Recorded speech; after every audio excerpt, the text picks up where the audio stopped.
Magkakasunod na buwan ng tumataas ang bayarin sa Meralco ni Matter Salazar. Ano kami sa 5,000 mahigit eh.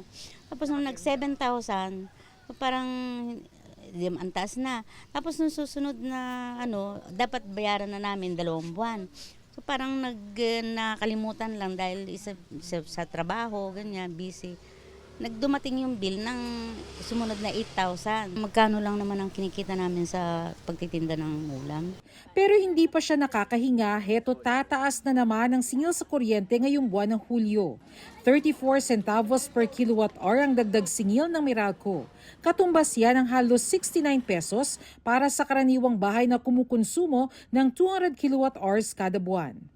Paliwanag ng Meralco dahil ito sa pagtaas ng generation cost o yung halagang binabayad sa mga planta para sa paglikha ng kuryente. Nakaapekto rin ang isang buwang scheduled maintenance shutdown ng Malampayan Natural Gas Facility na nagsimula noong June 15. Kailangan gumamit ang mga planta ng mas mahal na liquefied natural gas. Tumaas din ang 27 centavos rounded off kada kilowatt-hour ang singil mula naman sa aming mga power supply agreements na apektado naman ng mas mahal na fuel prices dulot ng krisis sa gitnang silangan.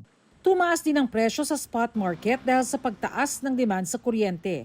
Ayon sa Meralco, ramdam ang dagdag singil sa kuryente kahit sa ibang lugar. Any tightness in supply will lead to higher electricity costs given na yan especially in the spot market. Itong nakikita nating increase hindi lang talaga sa Meralco nangyayari.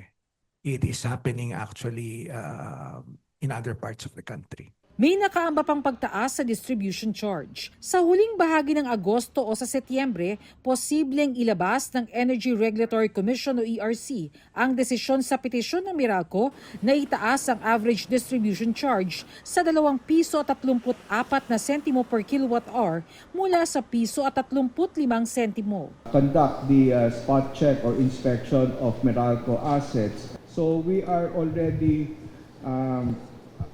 trying to assess where we stand on each of these issues that will have to be resolved so that we can consolidate all this and come out with a decision on all the building blocks, not just for Meralco, but also for the other utilities that belong to Group A.